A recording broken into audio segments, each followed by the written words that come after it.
Hai, okey murid-murid. Okey, hari ini kita akan mempelajari tema 1, merealisasikan impian. Okey, tajuk yang kita akan pelajari iaitu Lautan Api Kurunangi. Murid-murid boleh merujuk buku teks, okey, muka surat 8. Okey, kemahiran yang kita akan pelajari pada hari ini iaitu kemahiran mendengar dan bertutur. Baik ya, murid-murid, sebelum kita meneruskan sesi PDPC kita pada hari ini, sebelum itu cikgu akan terangkan standard kurikulum dan juga standard pembelajaran. Okey, kita lihat dahulu kepada standard kurikulum itu 1.1, mendengar, mengenal dan menyebut perkataan, rangkai kata, istilah dan ungkapan serta intonasi ayat dalam pelbagai ujaran. Okey, jadi kita lihat apa yang kita akan mempelajari pada hari ini iaitu SP kita, standard pembelajaran kita 1.1.2 di mana murid boleh mendengar, memahami dan menuturkan ayat dalam pelbagai ujaran dengan betul. Jadi SP ini ada kesinambungan dengan tingkatan 3. Okey, jadi kita lihat di sini murid-murid perlu mendengar dan juga memahami. Okey, maksudnya daripada rakaman audio yang cikgu berikan, murid-murid boleh memahami ataupun mengenal pasti apa isu yang hendak dibincangkan. Kemudian, murid-murid boleh dan perlu tahu bagaimana menuturkan ayat dalam pelbagai ujaran dengan betul. Okey, pelbagai ujaran maksudnya murid dapat menuturkan ayat lengkap iaitu di mana ayatnya gramatis, adanya subjek, adanya predikat. Okey, itu yang dimaksudkan dengan ayat yang lengkap iaitu ayat yang gramatis. Dalam pelbagai jenis seperti, maksudnya pelbagai ni maksudnya pelbagai ujaran, maksudnya pelbagai jenis seperti berbual-bual dengan rakan, contohnya dialog. Okey, menyampaikan cerita, maklumat, pengumuman, laporan, ucapan dan juga lain-lain.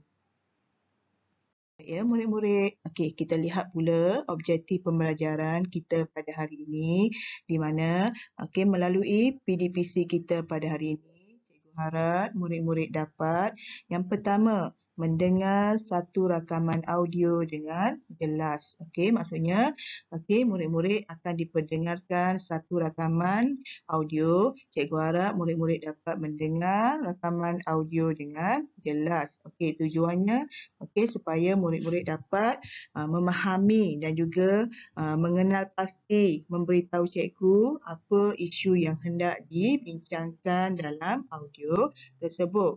Okey, yang kedua kita lihat iaitu murid-murid dapat memberikan satu isu yang akan dituturkan. Okey, di situlah kita lihat standard pembelajaran kita tadi iaitu memahami. Okey, bila kamu mendengar, kamu perlu faham apa dia isu yang hendak dibincangkan.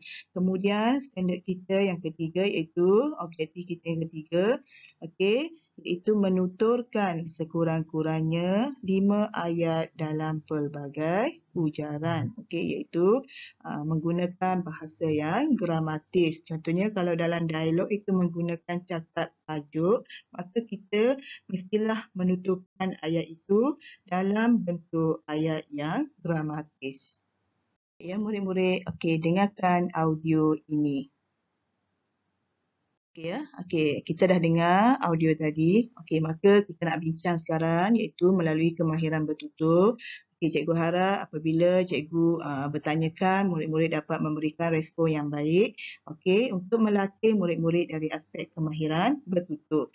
Okey, melalui bahan yang telah kita dengarkan sebentar tadi. Okey, maka isu apa yang dah dibincangkan? Okey, kita lihat di ruangan chatting ada dah tulis dan sebagainya, tapi cikgu perlukan murid-murid bertutur. Okey. Jadi kita akan ambil masa beberapa minit untuk menilai pelajar dari aspek kemahiran bertutur. Ya, baik murid-murid, cikgu ucapkan terima kasih kepada respon yang positif murid-murid tadi, iaitu berkaitan dengan kemahiran bertutur.